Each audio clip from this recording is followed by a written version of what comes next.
now for Rocky Jordan.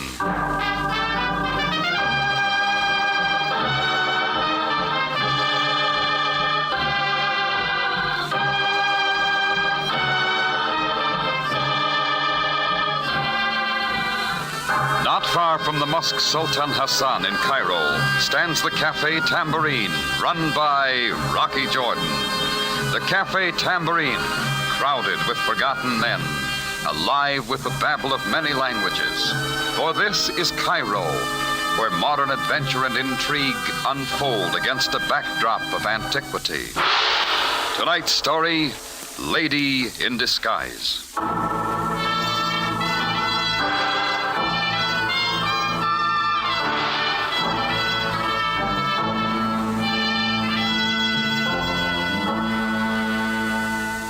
I'd met this Francine a couple of months before through a friend. She was pretty, like the cover page of Vogue magazine you see on the newsstands, even in Cairo. And I guess she liked American company. Anyhow, we hit it off together and did the town a few times. She especially liked to wander through the Mouski bazaars and argue with the excited rug peddlers. When she told me she was leaving Egypt for France, we just said goodbye, and that was that. But when my phone buzzed with a long-distance call from Marseille that afternoon, I'll admit my heart skipped a beat. Rocky, darling! Hello, Francine. Can you hear me? Oh, clear as a bell. Save the bells for tomorrow night. I will be there to ring them with you. You'll be in Cairo, Francine? Yes. Now, darling, don't tell me you have a date for that night. For you, lady, I'd break a date with Cleopatra. When do you get in? Evening sometime. Give me a chance to fresh up and meet me at the Hotel Anton. About 8:30, eh? Sure. How long you be here? Darling, if we talk any longer, I will not have enough money left to pay for my plane ticket. 8:30 then? It's a date, Francine. Au revoir, darling.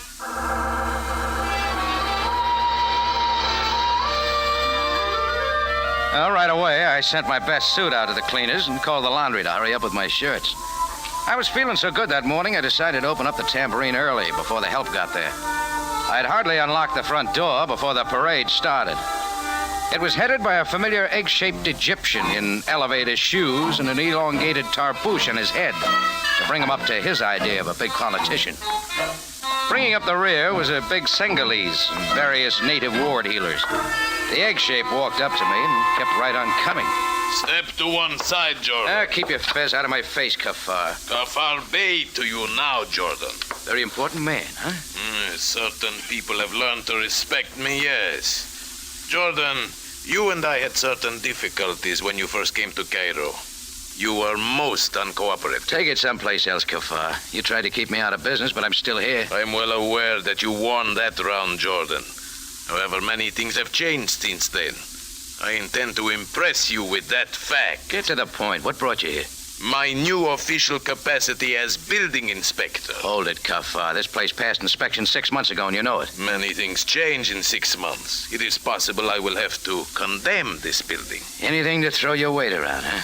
Don't try it, Kafar. Mashish, Alwa, Kafar Bey. see that the tables and chairs are moved from that spot. Get the men busy immediately. At once. Arak, Joseph, Marulanda. All right, that's all, Kafar. You will not interfere, Jordan. I have authority. Not without a search warrant. Show her to get out quick. Oh, you are learning, are you not? Continue, Mashish. Your command, Kafar Bey. Now, remove that section of the floor. What do you think you'll find there? Termites, perhaps. He's getting you in trouble, Marshish. Am I making myself clear, Jordan? Yeah, I get the idea, but what'll the police think about this? Kafar Bey does the thinking.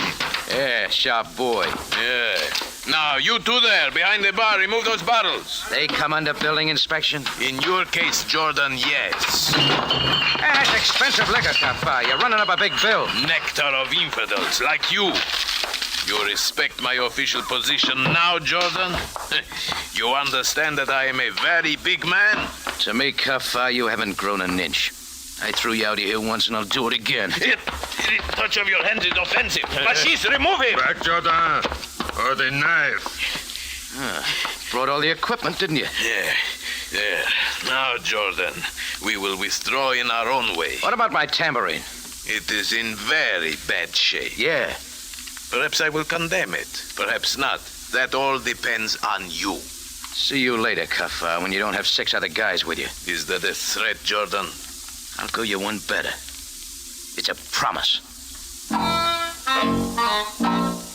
Kafar followed his stomach out the door, trailed by the Senghalese and the rest of the entourage, Indian style. Just in case some of them came back and I had to wrap a few heads, I spotted for my gun under the cash register at the front of the bar. It was gone.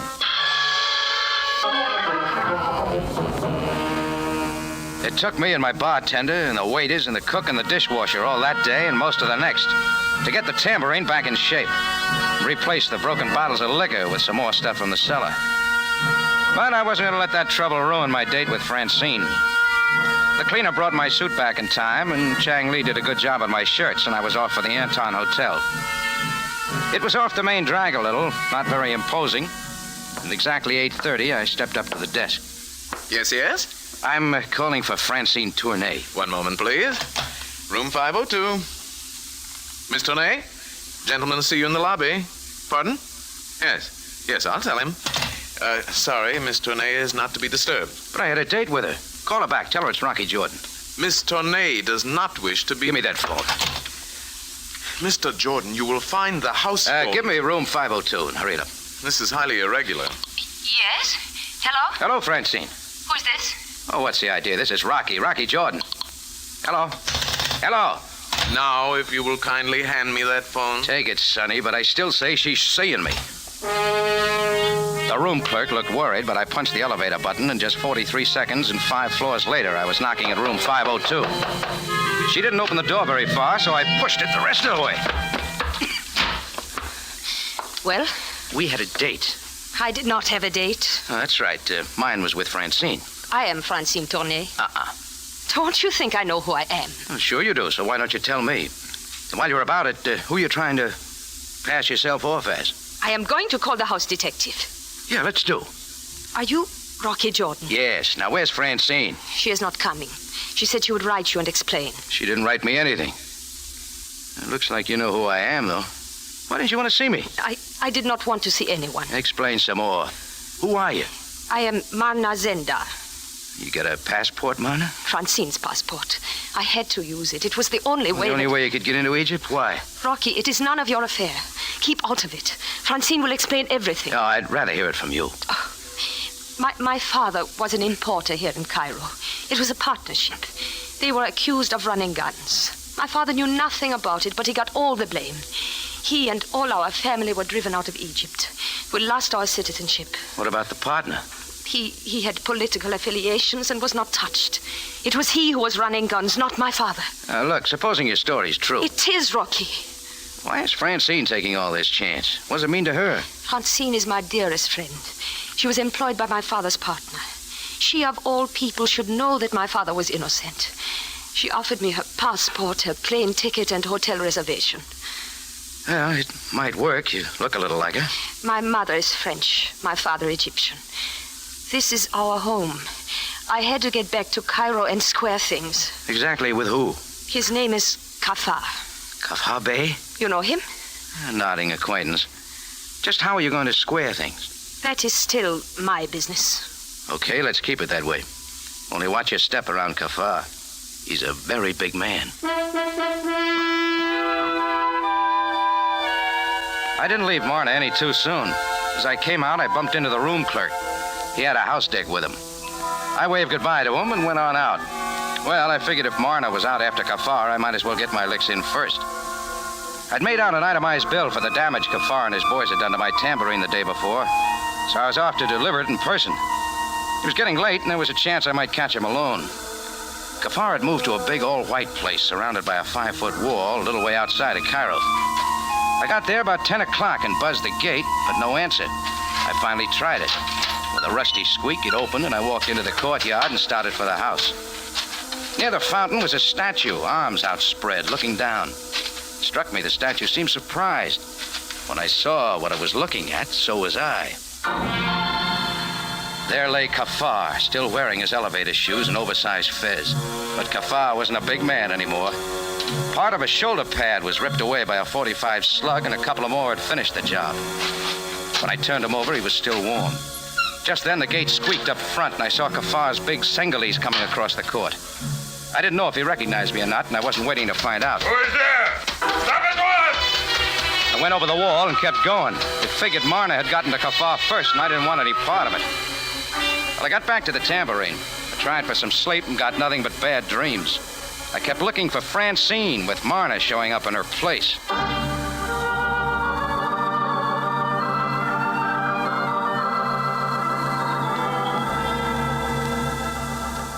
The next morning, when I came down to my office, I found a letter on the desk. Airmail special delivery from Marseille.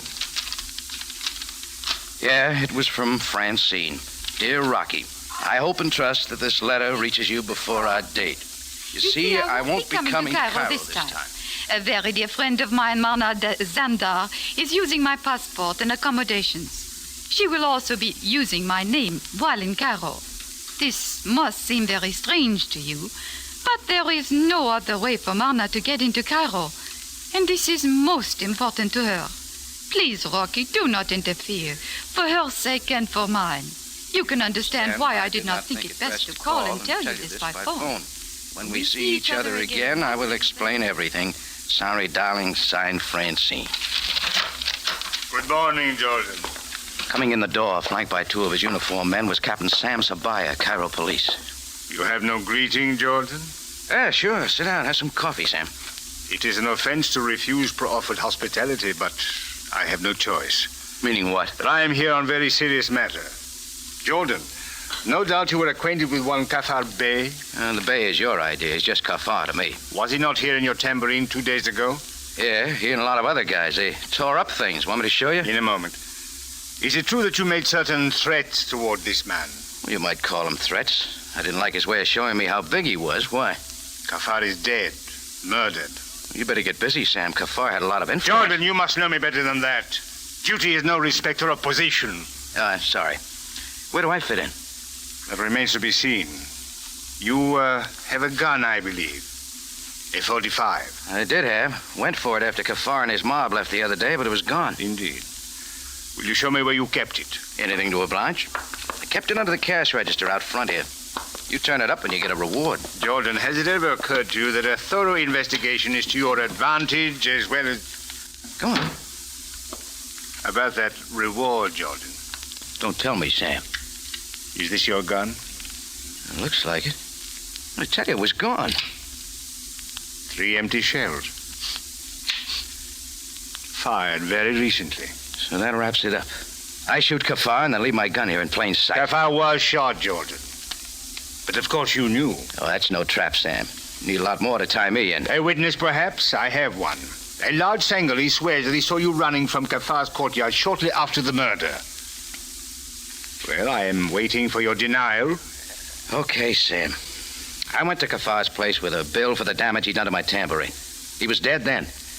When Mashish showed up, I didn't want any trouble with him, and I got out. Oh. Why did you not notify me of Kafar's death? I figured Mashish would do that. I see. There is every reason why I should handcuff you at this moment. However, I shall wait for a report from ballistics. Give me a little rope, Sam, so I'll hang myself? Jordan, in Cairo, the penalty for murder is not by hanging. However, it is swift and sure.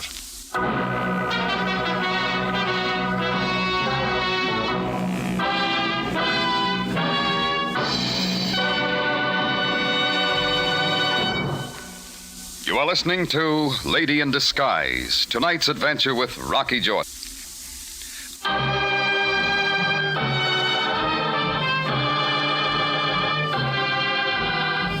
Now we return you to Cairo and tonight's adventure with Rocky Jordan, Lady in Disguise.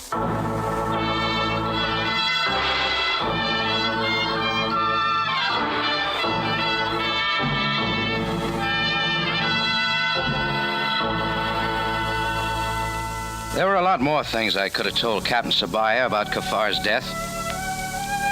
How Francine Tournay had called me from Marseille, that she was flying to Cairo. Only another girl using Francine's passport name showed up in her place. After I got her real name, Marna Zandar, she told me she was in Cairo to square things with Kafar. An airmail special from Francine in Marseille then backed up Marna's story and begged me to keep out of it. All at once, I was Sabaya's A1 suspect. My gun was being checked with the bullets found in Kafar's body. Well, I didn't have to flip a piastre to decide where I was going next.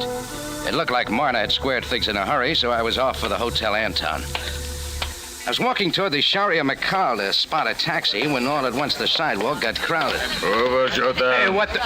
Oh, Mashish. Salva. It is Mashish. Sengali's bodyguard to his honor Kafar Bey. Looks like you're out of a job, Mashish. It's true. But one more task remains. Over, Jota. You're getting in trouble again. I was trusted with Kafar's life. But you didn't protect him so good. It's true. I failed. I am disgrace. Into the alley, Jota. Let's stay right here. The alley. Okay, Mr. The Alley. Now, what's on your mind? The death of my master.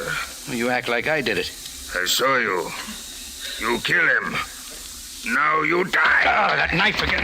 Drop it, Mashish. You let go my arm. You was good with a gun. Maybe you shot Kafar. No, you. Let it drop. When we're alone, I can take care of guys like you. No, I kill. I had him by the wrist, but he was a tough boy, and the knife was getting too close. So I slammed him against the wall. His loose arm went around my neck, and I slammed again. This time the knife dropped. Mashish dived for it. I landed on top. He rolled around, picking up a lot of alley dirt. Then I had him on his feet again. He was lost without the knife, and like most natives, he didn't know how to use his fist. So I gave him the 1-2. He called things off and was running away fast. Well, he could go. I didn't want him.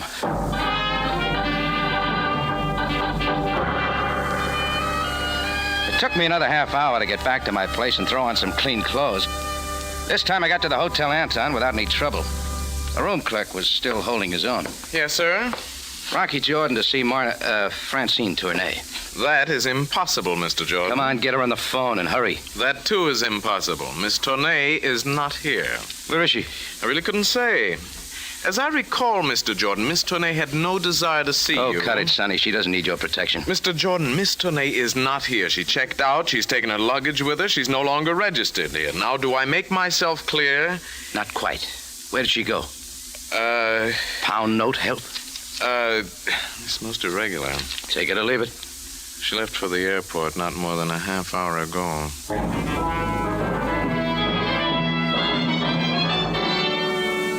If I had any doubts about Marna before, I was sure now. I grabbed a taxi and told the driver to speed it up for Almaza Airport. He honked his way across Solomon Pasha Square, and in 20 minutes we were there. A big plane was warming up on the nearest runway. I got inside the station, started scouting around. A lot of people were milling in and out, and I did a lot of looking. Then a sudden face in the crowd sent me running. It took a split second for me to realize it wasn't the face of Marna, but of somebody who was supposed to be in Marseille. The face of Francine Tournay. Then it was gone. I kept looking, then I began to tell myself I was wrong. Maybe I'd just been thinking too much about Francine the past couple of days. Plane leaving for Casablanca, Rome, Marseille, Gate 1, last call. Plane leaving for Casablanca. I got over to Gate 1. I wasn't a second too soon. Please let me Oh, go. you in a hurry, Marna? Oh, Rocky, what are you doing here? Looking for you. We got some things to clear up. My plane is about to leave. I haven't any time. You got lots of time. Let me go. Let me go. Oh, you call a guard? Go ahead. There's lots of them around. We'll talk about the passport you're using. No, please. They're closing the gate. Stay here, Marna. But I've got to get on that plane. Not now, you won't. Do you know what you're doing to me? I'm about to find that out. Over here behind the fountain. Come on, where we can talk. Well, Mr. Jordan, you have decided to make this your affair. You have bothered me in every possible way. Now you have made me miss my plane. What more do you want? I won't ask you how you lifted the gun for my cafe. That's not important. What gun? The one you used to kill Kafar and planted back on me. I don't like your way of squaring things, Marna. Oh, I see. Rocky. Yeah? You've got it all wrong. I did not kill Kafar. Too late for that. You're trying to get out of Cairo fast, sort of tripped you up. I will admit I was frightened. When I learned of Kafar's murder, I was afraid I would be blamed. The authorities would soon find out who I really am. Well, you wouldn't want that, would you? Rocky, you of all people should know that I would not kill Kafar. Tell me real slow. I did tell you. I came to Cairo to clear my father's name. The minute I found the one man who could do that, would I kill him? It's one I can't answer. Now that he is dead, no one can help me, not even you. And Francine told me you would understand. Sure, I'm to understand a murder that's pinned on me. Maybe you had other reasons. How do I know your story's true? Rocky, at what time was Kafar killed? It was about 10 o'clock when I found him. He hadn't been dead long. I could not have been there. From the moment I arrived at my hotel yesterday evening, I never left there till this morning. You expect me to believe that? Ask whoever you like. The doorman, the bellboy, the room clerk, the waitress in the restaurant. All right, we'll do that. Come on, Marna. And that's what we did. Marna stayed with me, and we went back to the Hotel Anton. I had a lot of conversations. First, I talked to the doorman. I remember this lady well, sir. She arrived in the airport bus at 7:30. I was on duty until 11. She did not come out this door. After that, we went over to the desk and had a chat with my friend, the room clerk. Yes, I'm certain she did not leave the hotel last night. As a matter of fact, I talked to her on the phone shortly after you left her room. We have certain regulations, you know. So if he was looking for another pound note, he didn't get it. Next, we looked up the waitress in the hotel restaurant. Sure, I remember her. No tip. She came in at 9 o'clock and stayed too long. Lamb chops with no potatoes. Reducing, I guess. Well, the bellhop told me he'd taken ice water to her room at 10 o'clock, right on the nose. I talked to a few others, but they all came up with the same answer. Well, do you believe me now, Mr. Jordan? A lot of people would have to be lying. That is not likely, is it? Maybe not. Mona, if you're smart, you'll check in here again and wait around a couple of days. But being in Cairo is dangerous for me. Not as dangerous as running away. You are so thoughtful of me, Mr. Jordan. But as long as you are running things, I'll be here.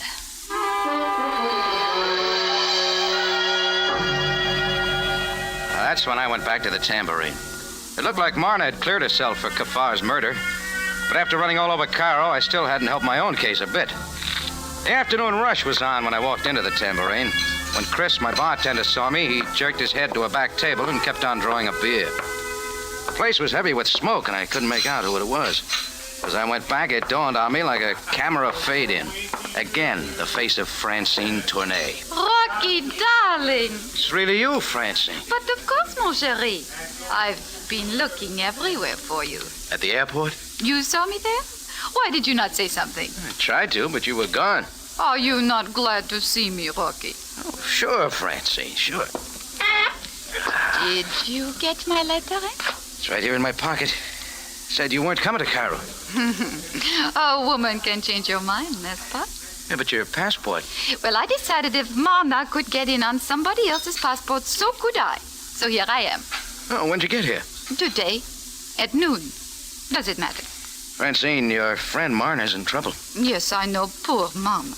I saw her last night. She gave me a big story about coming to Cairo to square her father's name with Kafar. It is true, Rocky. Marna's father was convicted of running guns, and his whole family lost their citizenship. Kafar was his partner, and doing it all. When I found that out, I quit his employ and went to France with Marna. I only wanted to help her. You did?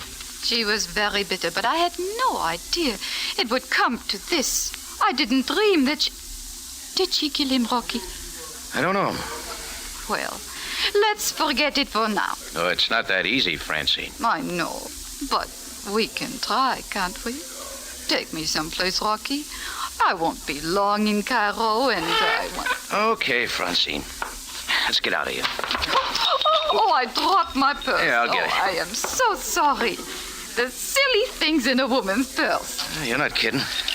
Oh, this yours, too? Yes, my airplane ticket stub. Thank you, Rocky. Now shall we go? Oh, Francine. Yes, Rocky? I almost forgot. There's a couple of things I've got to clear up here. Why don't you catch a taxi and go on to your place, huh? Where you staying? The Said house. Well, I'll see you there, huh? Very well, Rocky. Au revoir.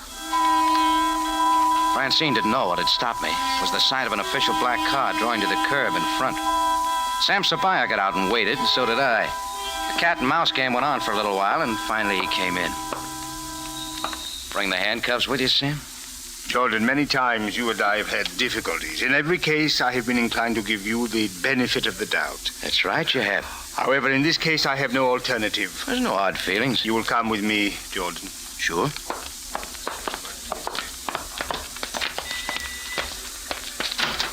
Oh, front seat, Sam? Where's the rest of you boys? I prefer it this way. Get in, Jordan. Is there anything new I don't know? The gun I found in your cafe this morning, you still say it is yours? I won't argue. I have a report from ballistics. It is the same gun which killed Cafard. So you're arresting me for murder? What would you do, Jordan? I'm glad I don't have to answer that one. Anyhow, it looks like you're ruining my evening. That's the Saeed house up ahead, isn't it? Yes, it is. I had a date with a pretty little French girl there. Just got in from Marseille. That's when it hit me, like lightning hits the desert. Sam, stop the car. Stop it quick. Jordan, what are you doing? Come with me, Sam. Get back in the car! What's holding you, Sam? Come on. I barreled into the lobby of the Saeed house with Sam trailing close behind. I had a quick look at the registration book on the desk, then grabbed it up and took it with me and made for the stairs. Sam kept protesting all the way, but I didn't wait to explain. In 15 seconds flat, we were knocking at a room on the second floor. Why, Rocky, you made it in a hurry. Not any too soon, Francine. Come in, Sam. Who is this? Captain Sabaya, police. But I don't understand. At the moment, madame, neither do I. Well, come on, Jordan. Let's clean it up. I'd like another look in your purse, Francine. My purse? Rocky, darling, what is wrong? The airplane ticket stub. You told me you flew in today, Francine. Rocky! When I picked that stub up off the floor back at the Tambourine, the date didn't register at first. Hey, look at it, Sam. This ticket was used 2 days ago. Sure. Now, exhibit number 2, the hotel register. You will not find my name there. Any name will do, just so the handwriting checks with this letter I got from you this morning. Let's see. Here we are. Mona Hargis, alias Francine Tournay, checked in 2 days ago. You're being stupid. Worked fine, didn't it? You made it here in plenty of time to kill Cafard. But the letter, I mailed it yesterday from Marseille. That proves I was not here last night. Oh, you're trying to protect Mana. You're in love with her. That is One moment, enough. Miss Honey. Continue, Jordan. Took a lot of planning. A phone call to make sure I ran into Marna. The letter you wrote but had somebody else mail yesterday from Marseille to prove you couldn't have been here. You're lying. You planned to sneak into town, kill Cafard, and get out, planning the murder on Marna. Or if not her, me. Then why would I come to your cafe? What else could you do? When you went to the airport, you found out Marna was taking the same plane. Then you had a hunch I saw you there, getting away in the crowd. So you decided to cover up, come to me, and said you just got in. And why would I kill Cafard? You once worked for him. Doing what? I was merely his secretary. That include juggling the books to throw the blame for the gun running on Marna's father? Maybe when it came time for the payoff, Cafard double-crossed you, too. Miss Tournay, any further statements you have to make? One more thing. How'd you get the gun in and out of my cafe, Francine? Money will buy anything. We shall see, Miss Tournay. Jordan, No apologies, Sam. Right now, I've got a few mistakes of my own to clear up. With Marna.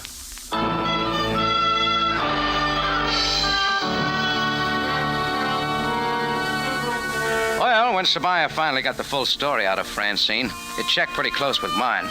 That cleared things for Marna Zandar and her family, and they were permitted to return to Cairo. And I finally had my date. Francine was tied up, shall we say. So Marna and I did the town. That suited me. She liked Americans, too.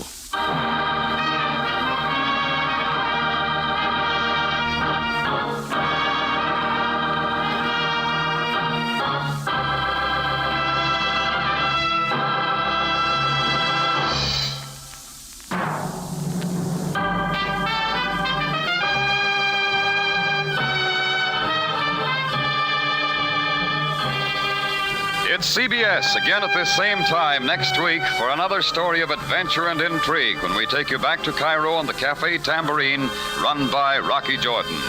Jack Moyles plays the title role with tonight's story by Larry Roman and Gomer Cool. Rocky Jordan is produced and directed by Cliff Howell with original music by Richard Arant. Larry Thor speaking. This is CBS, the Columbia Broadcasting System.